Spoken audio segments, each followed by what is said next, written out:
Voilà. Donc tu es, essayiste, éditorialiste et rédactrice en chef au journal Le Point où tu t'occupes des pages débat, autrement appelées le postillon, donc toute la section, tribune, expression libre et cetera et tu t'occupes aussi de la lettre de veille en sciences humaines Phébé qui, recense les travaux académiques pour les mettre, à disposition du public dans une forme, plus accessible.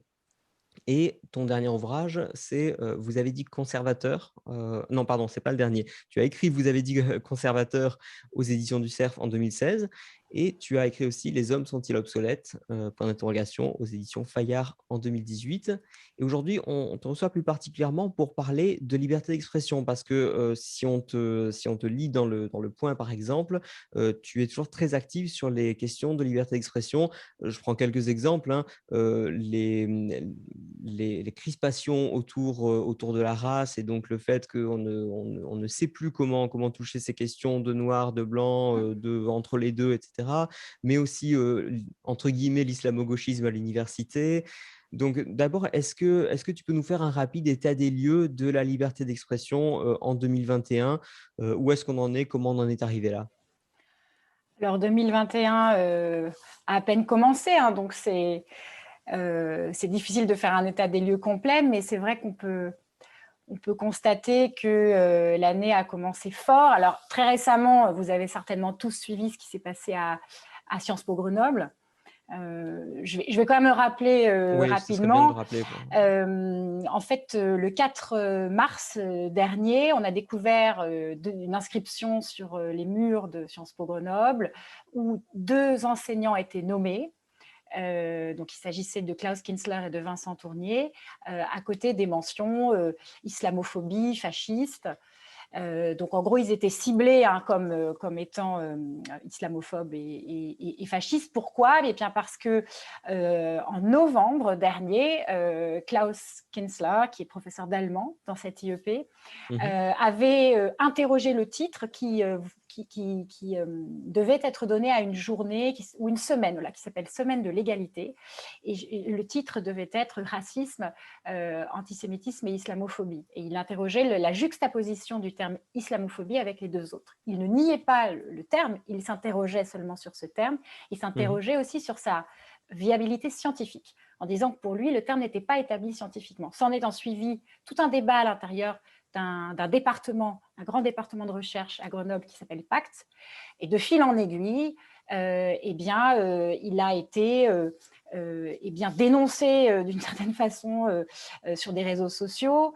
Et ça a été plus ou moins orchestré par le syndicat étudiant de l'IEP Grenoble qui s'appelle l'Union syndicale, jusqu'à l'affichage de son nom. Je passe les détails parce qu'il y a plein d'autres choses dans cette affaire. Ce qui a été révélé notamment, c'était l'incapacité en fait des chercheurs eux-mêmes à discuter de cette question, parce que les chercheurs ont très mal pris que Kinsler s'attaque à cette notion d'islamophobie et ils lui ont répondu qu'en gros la notion était établie scientifiquement et lui n'était pas d'accord avec cette idée, donc ça c'est important. Le deuxième enseignant qui s'appelle Vincent Tournier, lui tenait un séminaire sur l'islam et les musulmans en France. Ouais. Et en fait, le syndicat a envoyé des espions dans son séminaire pour savoir s'il était islamophobe. Euh, et il ne le savait pas, hein, il l'a su seulement en février quand en fait l'appel à témoignage a été publié sur Facebook. Ouais. Euh, Je t'interromps juste une seconde. Il y a ton écran a tendance à vibrer, je peut-être que je que tu le donne des touches avec coups tes de pied dans la. c'est possible. Non, mais je Est-ce que faisais c'est pareil mieux tout comme à l'heure, ça? donc je Est-ce que sais, c'est mieux comme ça? oui, oui, voilà, là, ça a l'air de pas vibrer. Bon, C'est bon. donc ça c'est l'affaire Grenoble. Un peu avant Grenoble, il y a eu l'affaire, enfin on ne peut pas vraiment parler d'affaire, il y a eu le cas Alain Finkielkraut. Oui, Il qui a s'est été passé une chose assez différente. Là, il s'agit plutôt de l'espace de parole dans les médias. Alain Finkielkraut tenait une chronique hebdomadaire sur LCI qui s'appelait Alain Finkielkraut en liberté. Bon, il mmh. n'a pas vraiment été laissé en liberté C'est puisqu'il ça, s'est oui, dès qu'il est sorti de la clôture, bim. c'est ça. Il s'est exprimé sur l'affaire Duhamel. Je ne vais pas revenir sur l'affaire Duhamel, je pense Mmh. que tout le monde voit à peu près de quoi il s'agit. Mmh. Il a exprimé un point de vue sur le rôle de la justice et sur la façon dont il considérait la justice pénale et la façon aussi dont il fallait, à son sens, la distinguer de la justice médiatique. Ça a été très mal perçu et il s'est fait renvoyer par la direction de TF1. Donc pour moi, ce sont les deux grands exemples et deux illustrations de cette année 2021, puisque tu me demandais où nous en sommes aujourd'hui sur le terrain de la liberté d'expression. Ouais. Ce sont deux cas qui me semblent assez emblématiques. Premièrement, du rôle des réseaux sociaux, puisque les réseaux sociaux, on le sait, peuvent exercer une pression considérable en fait sur l'opinion. Dans le cas Finkielkraut, ça a fonctionné en partie à cause des réseaux sociaux. Pas seulement, mais en partie, parce qu'il y a eu un emballement sur les réseaux qui ont conduit à la décision de TF1. Le deuxième cas à Grenoble, c'est plutôt la question de la liberté de la recherche et de la façon dont le débat à l'intérieur des sciences sociales est possible, notamment sur un certain nombre de concepts comme l'islamisme, l'islamophobie en l'occurrence, ou Ouais. l'islamo-gauchisme. Oui, oui, parce que de l'autre côté, ouais, bien sûr. Donc je dirais que je trouve que ça montre assez bien quels sont les deux grands enjeux du moment en fait, c'est-à-dire le rôle des réseaux sociaux et l'état de la recherche. Alors, est-ce que ça veut dire que la liberté d'expression est en danger? Je dirais qu'il y a quelque chose de paradoxal, parce que tout le monde peut s'exprimer, et d'ailleurs, Twitter, c'est la preuve que la liberté d'expression aujourd'hui, elle est quasiment incontrôlable, incontrôlée. Quand on Mmh. n'est pas trop connu, on peut dire à peu près ce qu'on veut sur Ouais, Twitter. voilà, quand on n'est pas trop connu ou quand on n'est pas trop repéré, ouais, effectivement, ouais. Donc, et prenons aussi le mouvement de MeToo. On Oui, parle tout le temps de libération de la parole. Alors, oui, on pourrait discuter, et je pense qu'on ne le fait pas et on devrait, de ce sens de libération de la parole. Est-ce que c'est vraiment de la libération de la parole? Est-ce que c'est autre chose? Mais laissons ce débat pour un autre jour. C'est une liberté d'expression très forte. Et auparavant, les femmes ne se sont jamais exprimées sur ces sujets. Donc, on pourrait dire que de ce point de vue-là, la liberté d'expression se porte extrêmement bien. Moi, ouais, ce qui me frappe, ce sont deux choses. La première, c'est que c'est la réaction à la liberté d'expression de certains. La réaction à ce qu'a pu dire Alain Finkielkraut, la réaction à ce que ces deux chercheurs faisaient ou disaient sur l'islamophobie. Donc, ils peuvent s'exprimer tout à fait librement, mais on reçoit leur discours d'une façon qui est violente. D'où la conséquence suivante, c'est l'autocensure. Et pour moi, c'est ça le problème aujourd'hui. C'est moins ouais. la censure que l'autocensure. C'est le fait qu'à force de voir et de vivre ce climat qui est quand même un petit peu anxiogène, je pense que beaucoup de personnes se contrôlent, se censurent et n'osent plus dire ce qu'elles pensent, mais même avec des arguments et avec modération sur certains sujets. Donc je m'inquiète beaucoup plus de la montée de l'autocensure et je m'en inquiète d'autant plus qu'on ne peut pas vraiment la mesurer. On peut, on peut Oui, on faire peut la des supposer, hypothèses. mais c'est Voilà. bien sûr. C'est très On le dur ressent de... parfois en parlant autour de nous, hein, bien sûr. Exactement. On a tous des gens qui disent, voilà, moi j'évite de m'exprimer sur tel sujet, c'est trop polémique. Et d'ailleurs, moi-même, je plaide coupable à ce sujet. C'est pas, si on me pose la question, je l'évite pas, mais spontanément, je vais pas aller sur Internet spécifiquement dire ce que je pense de l'islam radical ou ce genre de choses. Je me dis, il y a que des coups à prendre, je préfère parler d'économie, Oui. limite, c'est moins polémique, quoi. Donc, Mais d'une certaine façon, tu auras raison. C'est normal qu'il y ait des limites à la liberté d'expression. La liberté d'expression, comme toute liberté, est limitée. Elle est limitée, alors en l'occurrence par l'État, mais pas seulement, elle est limitée organiquement. On se limite tous dans l'exercice de nos libertés. Sinon, nos libertés ne seraient pas... oui, ce serait pas compatible les unes, enfin, en non, tout cas, elles ne les, seraient pas les liberté. uns, voilà. Elle serait oppression de l'autre. Donc la liberté, elle est toujours, disons, elle considère toujours la liberté des autres. Mais je dirais qu'aujourd'hui, l'équilibre n'existe plus. Il y a un déséquilibre. Quand on se retient de parler de certains sujets, ça n'est pas seulement dans cette perspective d'équilibre normal des libertés, c'est vraiment par peur. Oui, oui, là, c'est Et par peur de la sanction sociale, quoi. C'est exactement, vraiment, c'est de la passer pour crainte un et la peur. Ça n'est pas la courtoisie, le respect, la politesse, la tolérance, la modération. C'est la peur. Et je ne vois pas ce qui peut sortir de bon de cela. Je pense la tendance assez inquiétante. ouais. Et justement, puisque tu parles de Twitter, j'embraye en te demandant, est-ce qu'il faut céder à la tentation d'aller, recréer des clubs de discussion en quelque sorte ailleurs que sur Twitter, qui est devenu de fait une sorte de place publique et qui donc est l'objet de toutes les censures, à la fois de la part de la plateforme et de la part ensuite des gouvernements. Et Mhm. donc, voilà, enfin, ils sont un peu attaqués de tous les côtés à ce niveau-là. Sans compter bien sûr, hein, les meutes d'islamistes, de féministes, etc., qui veulent faire taire toutes les opinions qui leur déplaisent. Est-ce qu'à ton avis, il faut rester sur Twitter, se battre, pied à pied pour essayer de défendre la liberté d'expression, comme le fait par exemple, Peggy Sastre, que je salue au passage? Ou est-ce qu'il faut dire: «Voilà, on va discuter entre gens civilisés, entre gens qui peuvent supporter la contradiction, mais on va discuter ailleurs», je ne sais pas, sur des réseaux sociaux alternatifs, dans les cafés, dans le monde réel, enfin encore qu'en ce moment, c'est pas trop le bon exemple, mais voilà. Est-ce qu'il faut rester dans l'espace public et se battre pour ça?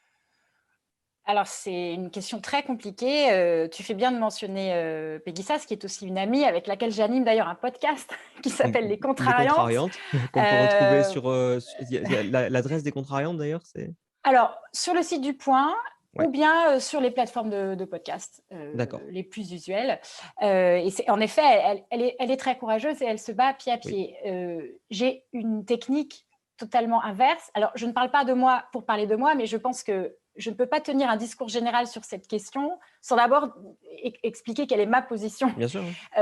personnelle. Moi, je ne suis pas sur Twitter, je ne suis Oui, pas j'ai sur remarqué. Facebook, je ne suis pas sur Instagram, je suis sur LinkedIn pour des raisons professionnelles, pour garder des contacts avec des gens. Ouais. Euh, j'ai été un petit peu sur Twitter et je trouve ce réseau enfin, tellement, tellement nocif que je ne veux pas y participer. Je pense que c'est un réseau nocif pour la conversation générale parce que on ne peut pas discuter, on le sait, on ne discute pas sur Twitter, on prend De toute des façon, on ne discute pas en positions. 280 signes, hein, je veux dire, Exactement. Mais c'est aussi très mauvais, je pense, pour l'individu, parce que ça fait ressortir, à mon avis, des tares individuelles comme l'impulsivité, l'agressivité, l'absence de modération, justement parce que la voix moyenne ou la nuance ne peut pas être audible sur Twitter. Alors ça, c'est ma position. Ensuite, Twitter existe, donc je et puis dois les aussi. journalistes y vont. Même au Point, j'imagine que Mais tout le monde est dessus. Moi, je pense aussi que ça donne une vision un peu réduite de l'espace social. Twitter, c'est oui, quand même un média de classe moyenne supérieure et clairement, de ouais. gens plutôt très, très éduqués. Donc, ça crée une bulle. Et à mon avis, on ne voit pas forcément bien le monde en le regardant via Twitter. D'ailleurs, ce qui était intéressant au moment des Gilets jaunes, que vous avez mentionné tout à l'heure, c'est que les Gilets jaunes utilisaient Facebook, et pas Twitter. Sociologiquement, c'est Facebook, en fait, le Ouais, réseau les groupes Facebook, des classes, des petites classes moyennes, voire ouais. des classes populaires. Donc c'est intéressant le fait que tous les journalistes soient sur Twitter.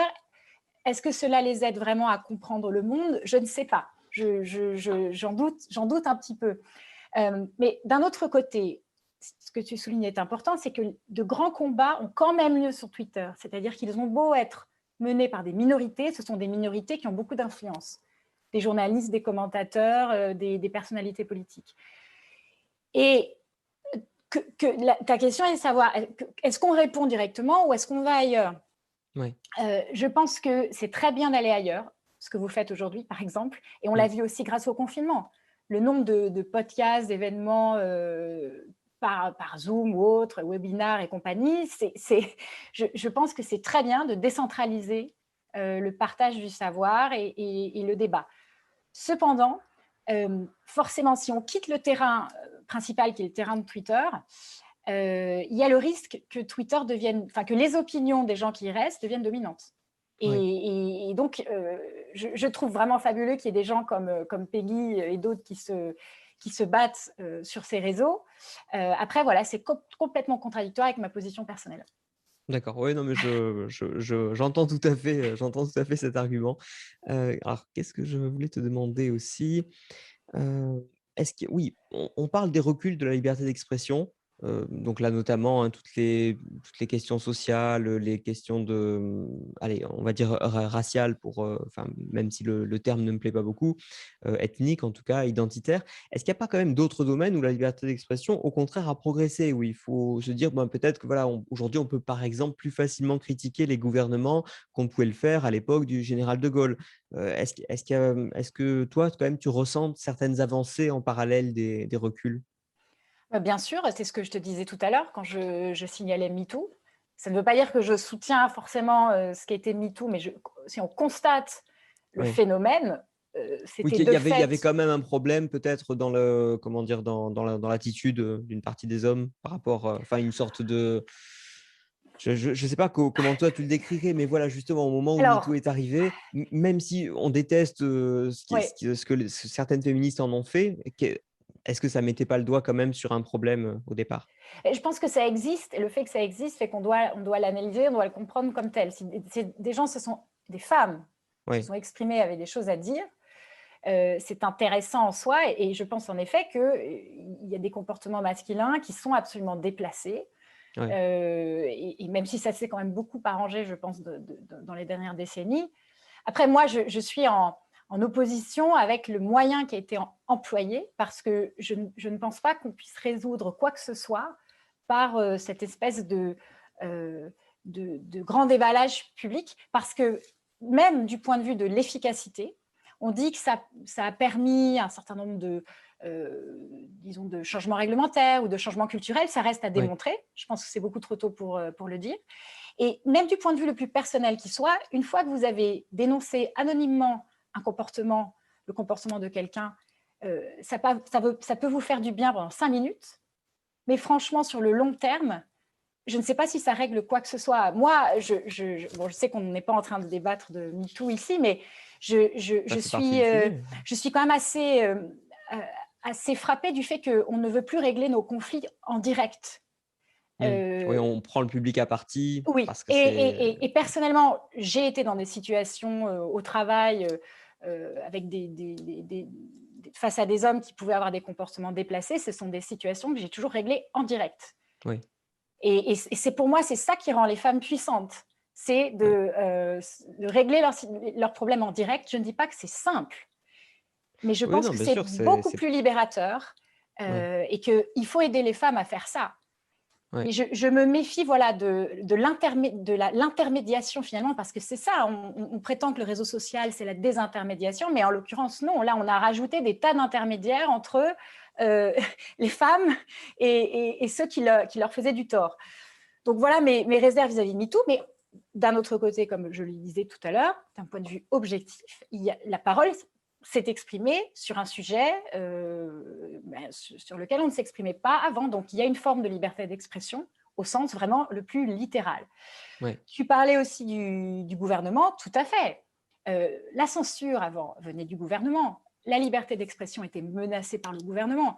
Aujourd'hui, le gouvernement peut être attaqué du matin au soir, et même personnellement. Les gens se moquent d'Emmanuel Macron, se moquaient de Nicolas Sarkozy, se moquaient de François Hollande en toute impunité. Je ne dis Ouais. pas que c'est bien, mais finalement, les libéraux ont gagné là-dessus. C'est-à-dire Oui, c'est que plutôt sain quand même ça, on s'est battu pour avoir cette liberté-là, et on l'a aujourd'hui. Donc tu as raison, on devrait regarder le positif.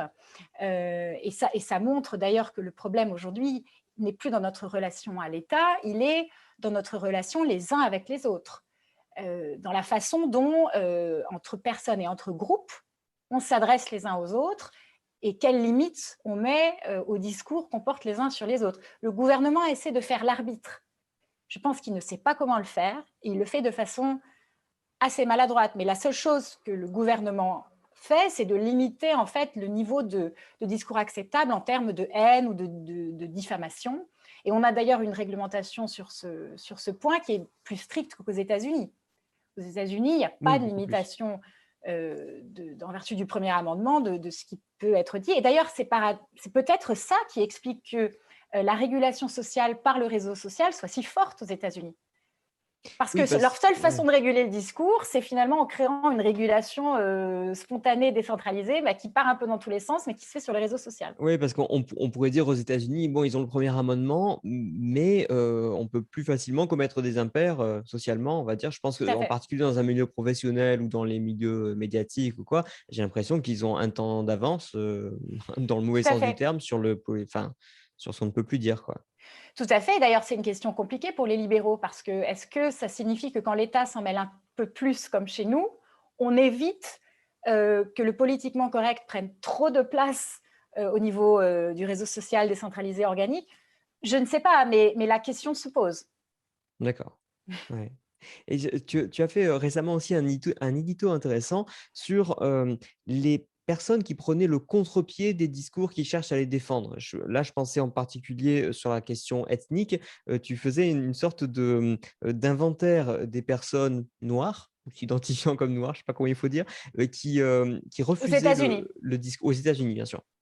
Qui refusaient le discours cherchant à les victimiser oui. et cetera, et tu notais, par exemple, qu'ils venaient d'horizons très divers et qu'ils avaient chacun des raisons assez diverses de pas vouloir, comment dire? De pas vouloir tomber dans cette opposition systématique entre noir et blanc, et puis surtout les placer tout le temps en tant que victimes. Est-ce que tu peux nous citer quelques noms comme ça? Parce qu'il y en a peut-être Oui, un ou 2 qu'on connaît, tout mais à fait. Alors, je précise que j'ai fait cet article, cette enquête avec Peggy Sastre. oui, On l'a appelé «Être noir n'est pas une opinion». Et oui, c'était le début de notre titre de travail. Une fois, on en avait discuté, on s'était dit, mais c'est fou quand même, la couleur de peau n'est pas une opinion.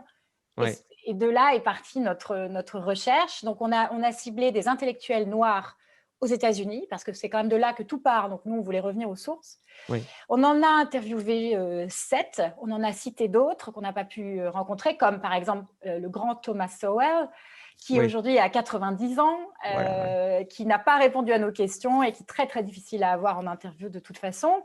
Moi, j'aimerais bien vous citer Shelby Steele, par Mmh. exemple. Je ne sais pas si ce nom te dit quelque chose. C'est un, Ah moi oui, parce que j'ai lu l'article, mais je le connaissais pas avant justement, hein, donc c'est ça que j'ai trouvé intéressant. On retrouve sur Le Point, hein, l'article en question, on donnera le lien très à nos intéressant, spectateurs. Shelby Steele, qui doit avoir 70 ans, qui est chercheur à la Hoover Institution, Hoover Institute ou Institution, et qui est chercheur en sciences politiques, qui lui était qui militait pour les droits civiques, hein, quand il était jeune, et puis qui explique que eh bien, quand l'Amérique a changé, il a changé aussi. Quand il a estimé que l'Amérique n'était plus raciste, c'est ce qu'il Mmh. dit, eh bien, il a décidé d'embrasser le rêve américain, et lui, il exhorte les Noirs à eh bien, se retrousser les manches, à réussir, à dire qu'ils réussissent, parce que pour lui, les Noirs n'osent pas dire qu'ils réussissent et qu'ils le doivent en partie à eux-mêmes. Il a aussi tout un discours sur ce qu'il appelle la culpabilité blanche. Il pense que,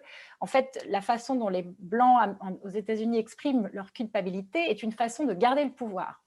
C'est, Oui, c'est, il est très anticonformiste, et son fils d'ailleurs a réalisé un documentaire qui s'appelle What Killed Michael Brown, donc en référence à la mort de Michael Brown. en 2014 je euh, crois, ouais. oui, ou 2011-2014, c'est un jeune homme qui a été tué par un policier. Le policier a été blanchi, hein, il n'a pas été accusé de meurtre, Ouais, mais c'est devenu, cette affaire était le point de départ, hein, de la protestation de Black Lives Matter, notamment contre les violences policières. Alors qu'en l'occurrence, on n'a pas prouvé qu'il s'agissait d'une violence policière volontaire. Et donc, ce documentaire revient avec la voix de Shelby Steele sur l'événement, mais plus largement sur la situation des Noirs aujourd'hui, la question du white privilege, toutes ces questions que Shelby Steele réfute. Alors, je vais passer aux autres, je vais essayer d'être un peu plus rapide.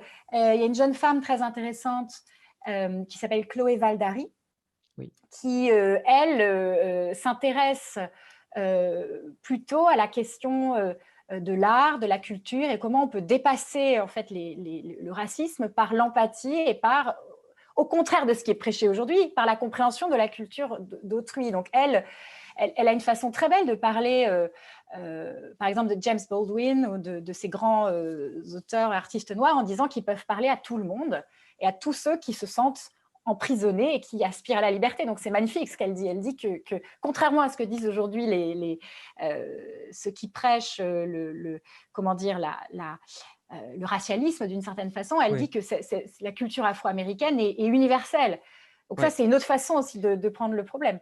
Oui, ça va à Euh, l'encontre de l'idée qu'on peut pas avoir d'opinion si on n'est pas noir. De la même manière que sur les femmes, je peux pas avoir d'opinion si j'ai pas un utérus, et Ça va donc plus loin que ça, c'est que puisque tu n'es pas une femme, il n'est pas sûr que tu puisses apprécier la ouais, culture produite par les femmes. Voilà, ouais, ce serait ça l'équivalent. Donc ou si tu aimes le jazz, tu ne devrais pas aimer le jazz parce que tu n'es pas noir. Ouais. Voilà, donc bon, ce qui est un discours totalement régressif et déprimant, mais voilà, elle va complètement à l'encontre de ça. Alors, je citerai aussi Camille Foster. Je ne sais pas si ce nom vous dit quelque chose, parce que c'est un libertarien.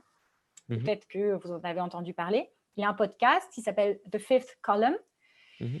Il est très intéressant. Alors, c'est quelqu'un, on a fait un zoom ensemble, il a sa casquette, ses super écouteurs, et vraiment, vraiment lui, mais totalement à la mode, dernier cri. Et c'est un libertarien, donc il ne s'identifie même pas comme noir. Il me dit, oui, d'accord, ma couleur de peau est telle que vous Ouais. la voyez, mais je ne m'identifie pas comme telle, ça n'est pas ça qui me définit. Ce qui me définit, c'est que je suis un individu. Ouais. Alors, il va beaucoup plus loin que Chloé Valdary, par exemple, qui va, elle, parler d'une culture afro-américaine. Lui dit, oui, bon, tout ça, ça existe, mais moi, je ne me définis ni comme homme, ni comme noir, je suis un individu.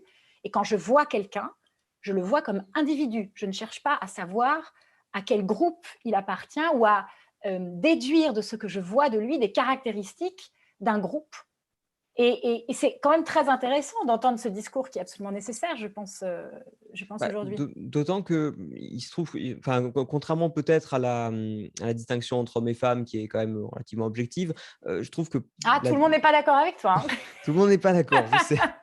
Mais on va dire que sur la couleur de peau, il y a un tel métissage dans un certain nombre de pays que je veux dire, ça n'a même pas de sens, je trouve, d'aller prendre un nuancier, de Tout à dire: «Ah fait. oui, alors toi tu es noir, toi tu as, un 216e de sang, natif, amérindien, donc tu es amérindienne». Bon, ce qui avait poussé de Donald Trump à appeler, Pocahontas, il avait surnommé, je crois, Oui, Élisabeth Warren, il me semble. Donc non, non, c'est vraiment enfin, je trouve l'idée oui, assez effrayante. totalement. Et je Qu'est-ce que j'ai citerai juste oui? un dernier, Mmh, oui, bien sûr. si on a le temps, qui s'appelle Wilfred Reilly, et qui, lui, est chercheur en sciences politiques et qui a essayé de quantifier le privilège blanc. Parce Oui, qu'il en avait marre d'entendre ça de ses propres termes. oui, Tout ça, c'était des conneries, nous a-t-il dit. ouais, Je voulais le prouver. Alors, il s'est inspiré d'une étude qui était très connue à l'époque d'un chercheur qui s'appelle Andrew Jackson, qui avait prétendument prouvé l'existence du privilège blanc en demandant à des blancs combien il faudrait les payer pour être noirs. Donc, c'était à peu près 50 ouais. millions de dollars.